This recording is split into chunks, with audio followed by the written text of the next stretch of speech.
No debate marxista da internet, vez ou outra, volta e meia, aparece e reaparece a questão da pós-modernidade, do pós-modernismo. Fulano é pós-moderno, tal autor é pós-moderno, isso é coisa da pós-modernidade. Mas, finalmente, o que é pós-moderno? O que é pós-modernidade? O que isso significa? Será que a gente está usando esse termo certo? É para isso que hoje a gente está começando uma série de vídeos que vai se chamar O que é pós-modernismo, e vão ser um conjunto de vídeos que começa hoje fazendo um debate sobre a filosofia pré-moderna e a filosofia moderna. Então, o que é pós-modernismo? Mas antes, não se esquece, participa do engajamento do canal, se inscrevendo, ativa o sininho, curte, comenta, compartilha, indica o canal para os amigos, para as amigas, isso é muito importante. Se puder, também chega junto no financiamento do canal, seja pelo Apoia-se, ou pelo Pix, ou pelo Clube de Membro, que tem o botão aqui embaixo e os QR Codes estão aparecendo aqui na tela. Simbora pro vídeo.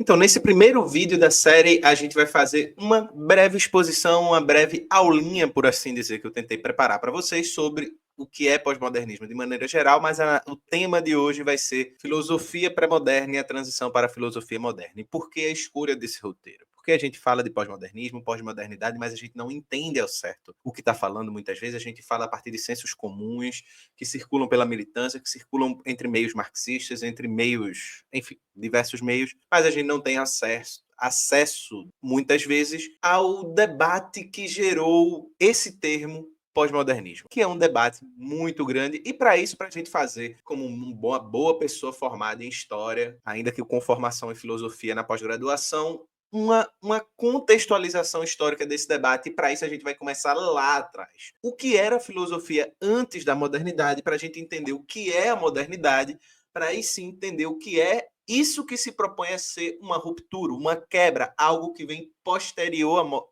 à modernidade, que é o pós-modernismo. Mas nesse primeiro momento, vamos lá para a filosofia pré-moderna e a transição para a filosofia moderna, obviamente num caráter bastante superficial, não no sentido de as informações não são profundas e aprofundadas, mas no sentido de a gente aqui nesse primeiro momento visa dar uma geral sobre esse assunto da filosofia antiga e medieval para a moderna, para a gente fazer essa chegada à modernidade, beleza? E aí é uma fotinho dos nossos queridos Ari e Platão, né? Aristóteles e Platão, e aí um rosto, né, de Sócrates, não nos grandes importantes nomes dessa tradição filosófica que Platão e Aristóteles buscam fazer parte, né?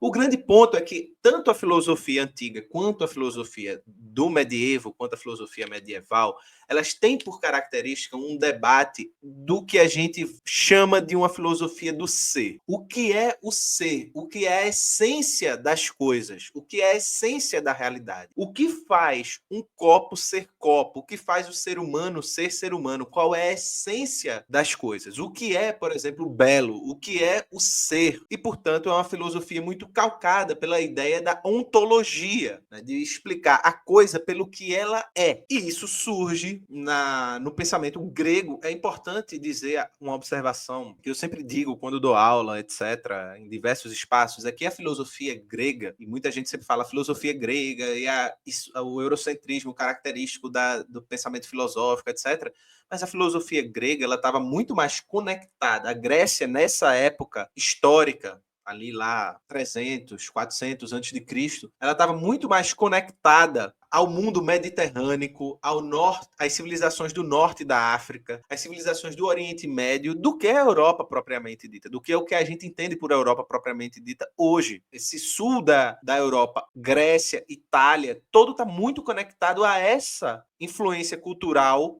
mediterrânea, do norte da África, do Oriente Médio, e, portanto, a filosofia, suas questões, seus debates, inclusive uma série desses pensadores vieram de regiões que não eram da Europa, eram, sei lá, ali próximo à Turquia, Oriente Médio, Egito, Enfim, isso é uma breve observação. Mas é na Grécia Antiga que isso que se caracteriza por pensamento filosófico vem à tona.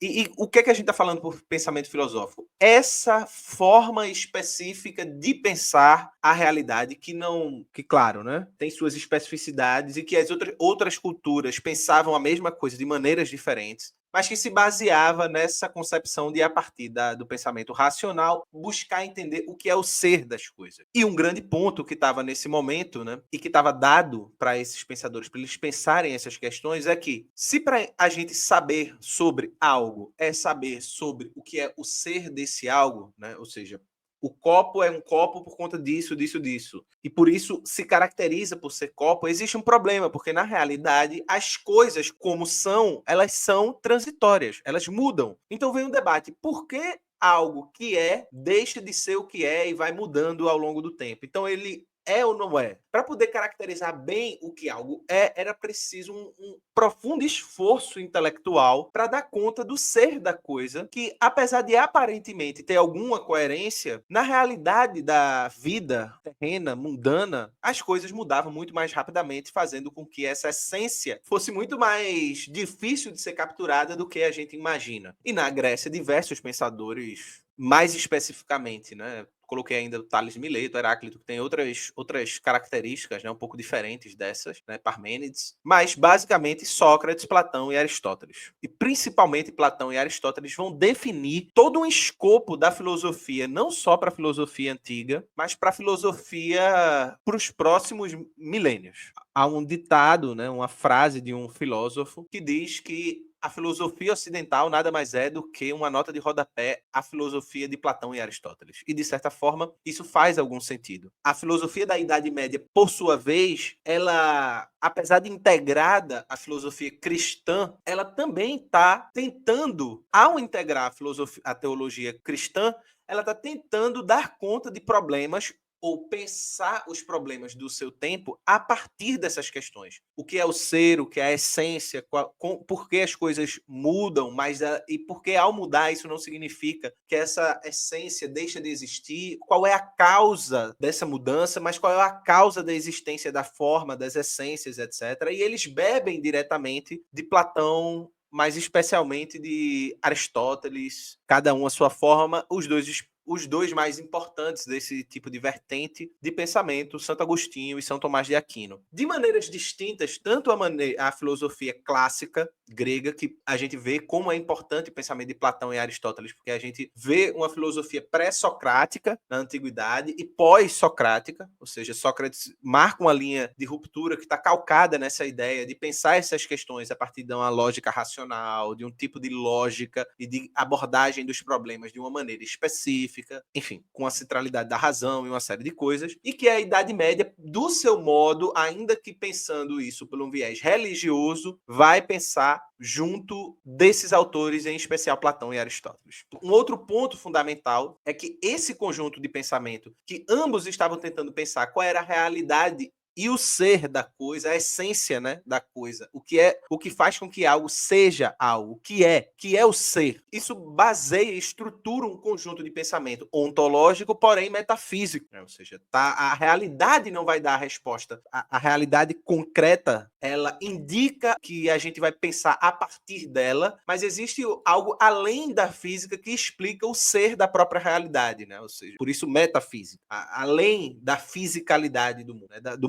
movimento, além do movimento, daquilo que constitui a dinâmica, né? Do dínamos. Portanto, esse pensamento é metafísico, o que não significa um pensamento irracional, um idealismo abstrato, como muitas pessoas pensam a teoria de Platão, e a gente vai ver isso daqui a pouco, né? Essa ontologia na filosofia pré-moderna está ligada a dois pontos ou três pontos centrais, né? Na antiguidade você tem Platão com a teoria das formas, né? A ideia de que a realidade sensível é uma espécie de cópia das ideias, e essa cópia não é no sentido de que existe o mundo das ideias e que as ideias criam a realidade de um senso comum, ainda que possa ser lido dessa forma por alguns autores, mas o debate sobre a interpretação de Platão é muito mais complexo do que isso, dando a ideia de que essa ideia, ao ser colocada ao se efetivar na realidade, né, nesse sentido de você tirar uma ideia da cabeça e colocar no mundo real, ela se realiza de maneira imperfeita. E por isso que você tem um mundo das ideias, que é perfeito, e um mundo real, que ele é imperfeito porque ele é transitório, ele muda,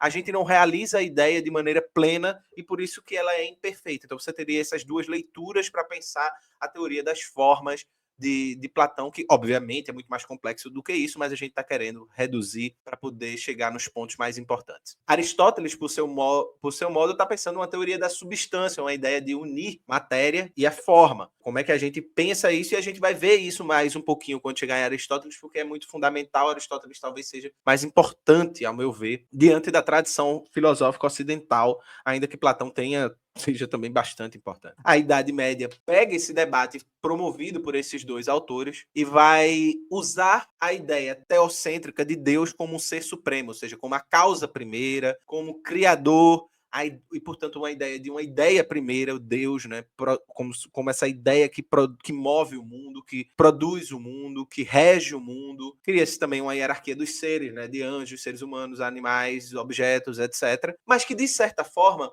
em ambos os casos, o que a gente vê, e aqui é fundamental da gente compreender essas ideias muito gerais que eu estou colocando para vocês, é que o mundo dessa época era um mundo que produziu um tipo de pensamento que era condizente com o mundo em questão. O conjunto de relações sociais, tanto na Idade Antiga quanto na Idade Média, faziam com que as questões filosóficas dos tempos desses autores fossem, de certa forma, não de maneira mecânica, mas que, de certa forma, as ferramentas para pensar o mundo, tal como eles colocavam, e tal como eles viviam a partir das suas questões culturais, religiosas, materiais, econômicas, políticas, de formas de vida, de cada época dessa, produzia um tipo de pensamento que estava ligado a essa ontologia metafísica, que tinha na questão do ser, o que é as coisas, por que as coisas são assim, e não de outro modo, uma questão fundamental, uma questão central. Quando a gente vai chegando na Idade Média, a gente tem uma ruptura fundamental nesse tipo de pensamento que está, talvez, nesses dois maiores nomes do pensamento moderno e que talvez sejam os dois mais importantes desse processo, René Descartes e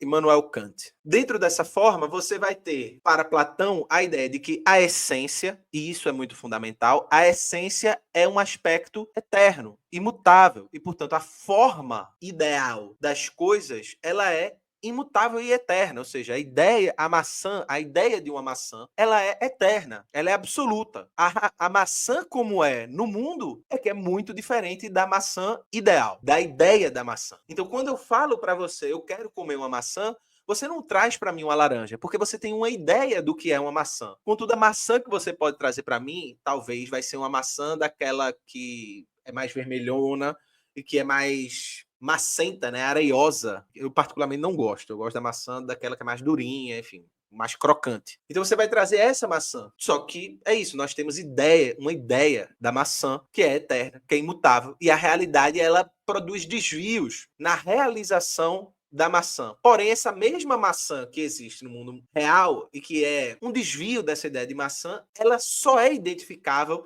ela só é conhecível porque há uma ideia eterna, imutável, ideal da maçã, percebe? Então, veja como é mais complexo do que simplesmente Platão diz que as ideias criam o mundo. Não é isso, assim, é bem mais complexo. Mas, claro que a gente não vai entrar nisso aqui, né? O mundo sensível, portanto, é essa sombra dessa realidade verdadeira, não porque a ideia ela é mais real do que a própria realidade, mas porque a ideia ela tem muito mais verdade sobre o ser da coisa do que a própria coisa. Ou seja, quando eu falo eu quero uma maçã, a ideia de uma maçã na minha cabeça, que pode não se realizar, essa ideia ela é muito mais verdadeira para mim do que é uma maçã, do que muitas vezes a maçã de fato que aparece na minha frente, percebe? Então, se eu disser assim, eu quero uma mesa, nós temos uma ideia do que é uma mesa, e todas as mesas são, de certa forma, um reflexo do que é a ideia geral de mesa. Mas ao a gente buscar uma mesa na realidade, ela não necessariamente se adequa completamente a essa ideia de mesa. E, portanto, essa ideia de mesa, ela tem mais verdade sobre a mesa do que a própria mesa existente. Ou seja, ela diz mais sobre o que é o ser da coisa do que a própria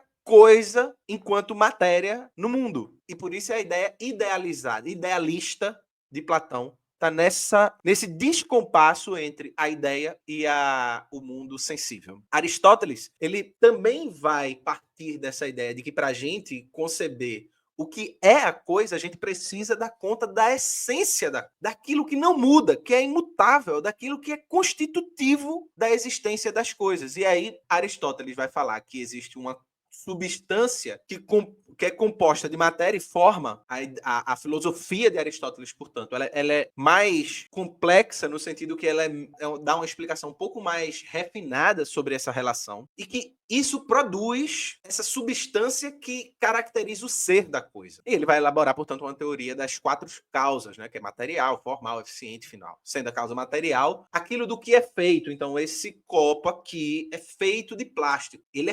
Aquilo que constitui a essência desse copo materialmente é o fato dele ser feito de plástico. A sua causa formal é a sua estrutura e sua essência. Ou seja, o que é um copo? Quando eu imagino o copo, eu imagino que ele tem que ter uma determinada forma. E essa determinada forma se parece mais ou menos com algo como isso. Pode ser redondo, pode ser quadrado, mas ele tem que ter uma característica vasilhar, né, para abrigar líquidos. Não, ele tem que ter um material, voltando ao material, que seja impermeável, ele tem que guardar e manter o recipiente líquido dentro de uma determinada forma. Por quê? Porque há uma formalidade, ou seja, há uma idealidade formal do que é um copo que estrutura como aquela coisa vai ser no mundo, né? E, portanto, como ele vai ser e com que material ele é feito. Quais materiais podem constituir aquela coisa para que aquela coisa cumpra os requisitos formais daquela ideia. E também é uma causa eficiente, ou seja, o que provoca a sua existência, ou seja, o que provoca a existência desse copo. Posso dizer que é o trabalho, a necessidade do ser humano beber água, enfim, uma série de coisas que provoca essa coisa existir de uma determinada maneira e não de outra. E a causa final é o seu propósito. Por que esse copo existe? Qual é a finalidade dele? Para eu abrigar um líquido, água, cerveja, um vinho, qualquer coisa que seja, o copo serve para isso. Já Santo Agostinho, na Idade Média, você tem uma diferença disso, porque essa causa eficiente, principalmente, o propósito e a finalidade vai ser explicado por Deus. E, portanto, a verdade sobre a essência das coisas vai estar explicada pela vontade divina. Então, Deus, ele é a essência do ser, mas, ao mesmo tempo, ele é, em ato, o puro ser. Porque ele é o único ser causa de si próprio e que causa todas as coisas. Ou seja, a filosofia medieval e a filosofia antiga, elas se preocuparam com o ser das coisas. Ou seja, no mundo onde as relações humanas eram muito mais fixas, rígidas, as relações de poder eram rígidas, as relações econômicas eram rígidas, muitas das relações culturais também eram rígidas, as coisas mudavam muito mais lentamente. Era fundamental conhecer o ser das coisas. Por que as coisas são assim? Por que tal coisa é assim e não assim? Por que o ser humano é assim e não assado? Por que as coisas funcionam de determinada forma e não de outra? O que caracteriza essa coisa? Como eu conheço esse ser se as coisas mudam, ainda que pouco, mas elas mudam? Por que mudam? Isso caracteriza esse debate da filosofia pré-moderna a partir dessas respostas metafísicas, porque a realidade do mundo vai ser vista, ainda que de uma perspectiva racional, mas vai ser vista como algo que dificulta a gente compreender o ser das coisas, porque a realidade ela é transitória. Enquanto o ser, para ser, obviamente, ele precisa cumprir uma função e aqui fundamental de identidade. A ideia de conceito, a ideia de categoria, a ideia de explicar o ser e as coisas como são, tá ligadas a uma ideia de identidade. Se algo é porque esse algo é do jeito que é. E, portanto, A igual a A, porque ele cumpre o requisito de identidade, ou seja, essa metafísica pré-moderna, ela visa compreender o mundo numa relação, o mundo e o ser das coisas e do ser humano, da sociedade, a partir de uma lógica da identidade. Toda filosofia, ela é permeada pela lógica da identidade, pela razão, para usar esse termo que as pessoas vão enlouquecer, né? Pela razão identitária. E aí, algumas características, né, dessa transição histórica de um mundo mais rígido, de um mundo mais fixo. Você tem, para começar esse processo, o Renascimento, que junto com o processo de mercantilismo, florescimento de atividades culturais, e não à toa o Renascimento vai ter uma forte explosão em Florença, na Itália, que é uma cidade comercial, uma cidade de pulsão comercial muito grande. Então você vai ter nesse processo a redescoberta dos clássicos e a explosão do humanismo. É importante notar que essa redescoberta dos clássicos ela só é possível porque diversas escolas, universidades, escribas e pessoas que cuidaram de escritos da Grécia Antiga, da Roma Antiga, foram conservados principalmente por pessoas ali, universidades no norte da África, porque a Europa estava passando, em boa parte da Europa, ali pela Idade Média. Então, parte desse renascimento é fundamentalmente existente por conta desse trabalho de preservação dos clássicos do mundo mediterrâneo, ali Grécia, Roma Antiga, por conta de universidades, pessoas ali no norte da África e etc. Então, isso é um primeiro passo importante, né? Essa ideia de colocar o ser humano no centro do mundo e não mais uma atividade teológica, e não mais a ideia, e não mais o ser. É claro que ainda é muito permeado pela noção metafísica, mas começa a haver um giro que sai dessa entidade metafísica, ou seja, que sai da ideia de explicar o mundo e a sociedade por questões metafísicas e passam pela questão do ser humano. O ser humano se torna o centro do pensamento. Depois vem a ideia da reforma protestante, que altera significativamente, muda significativamente a teologia, tirando essa teologia católica, trazendo uma outra concepção de relação da religião com o ser humano, uma interpretação mais ligada não mais à sociedade como um todo, às pessoas como um todo, mas a ideia de uma interpretação muito mais individual, da própria experiência religiosa, está muito cunhada agora na ideia individual do ser humano, a salvação como uma expressão individual também. Isso é importante, isso vem logo em seguida desse processo, esse processo de reforma protestante vem logo em seguida do Renascimento também, e como talvez, não como consequência direta, mas influenciado. E você tem também influenciado nesse processo, como parte desse mesmo processo histórico, as revoluções científicas, principalmente nas ciências que hoje a gente chama de ciências duras, né? Na matemática em especial, na física, na astronomia, astrologia, o pessoal vai dizer que os signos e não sei o que, não. Astronomia, gente, pelo amor de Deus. A matemática, física, astronomia. E você vai ter também a ideia do estudo do corpo, que vem do Renascimento, enfim, todo esse tipo de coisa. E acompanhado com isso, vem as revoluções burguesas e revoluções industriais nos séculos seguintes, né? Você vai ter uma explosão tecnológica decorrente dessa revolução científica e da qual caracteriza fundamentalmente um processo também de rupturas na ciência, rupturas no modo de fazer, de pensar o mundo, no modo de pensar o ser humano, no modo de pensar a realidade, que é fundamental. Então você vai ter, por exemplo, o surgimento influenciado, por exemplo, por autores como Isaac Newton e autores ligados a, por exemplo, Maquiavel, Bacon, autores ligados a essa revolução científica. Você vai ter, dentro desse escopo, o surgimento de toda uma filosofia e de todo um conjunto de pensamento filosófico que não vai estar mais diretamente ligado a ciências duras, diretamente, mas que vai partir das reflexões das ciências duras para estruturar um pensamento filosófico. Então você vai ter o racionalismo com Descartes, Spinoza, ou seja, a ideia de que a razão é essa capacidade humana de aprender, né, a fonte primária do conhecimento, a razão. Então você tem o empirismo que vai dizer que não é bem a razão ela não adianta de nada sozinha, por si só.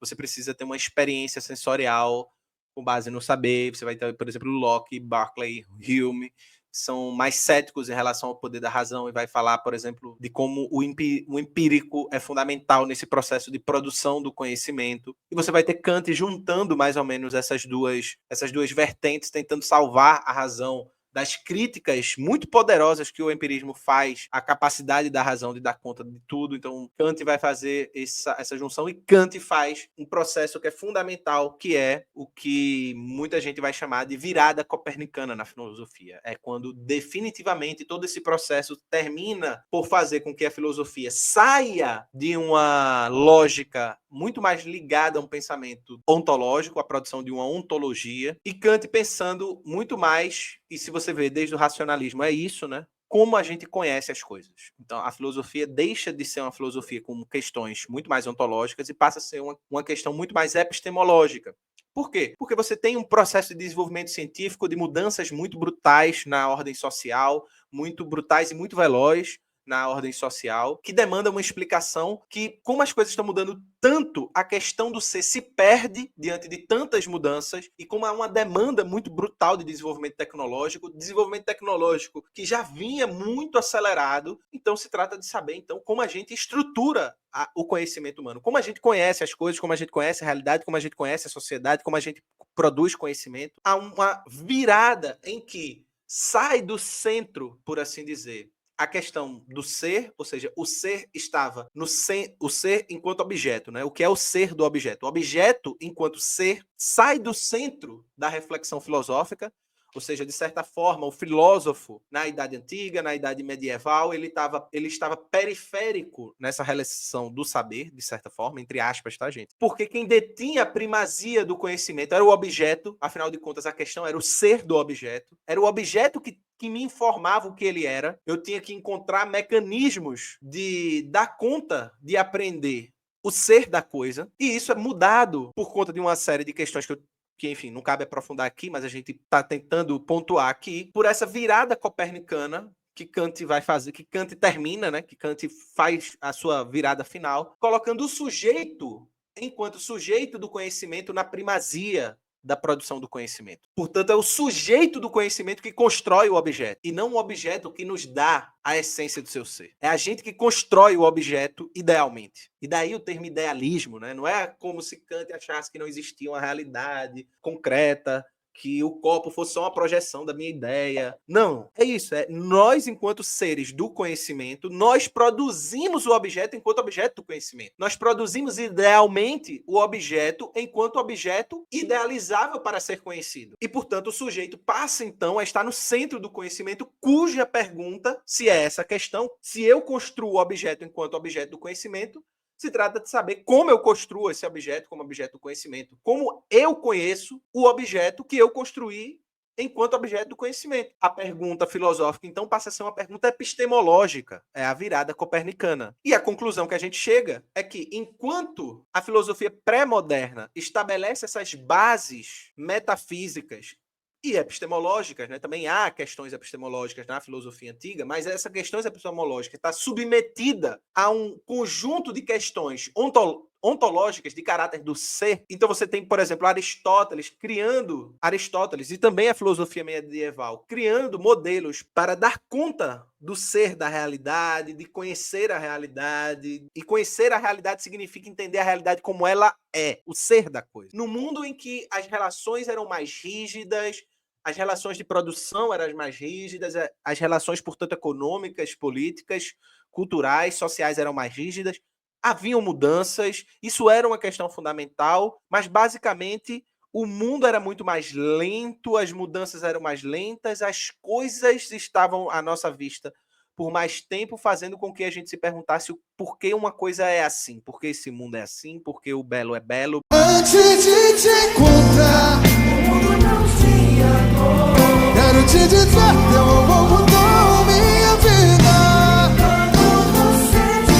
Porque Deus é Deus, por exemplo, na Idade Medieval e assim por diante. A modernidade traz uma relação humana acelerada, uma produção científica muito veloz, um mundo muito mutável, contradições sociais muito mais frenéticas, fazendo com que as coisas tenham um estatuto de permanência muito mais difícil e muito mais questionável. Então, a modernidade traz para a gente, e a gente vai falar especificamente sobre a modernidade no próximo vídeo, uma ideia de um pensamento onde a razão e o sujeito da razão estão no centro do conhecimento. E, portanto, não é mais o objeto que é central na produção do conhecimento, na produção da realidade, da captura da realidade.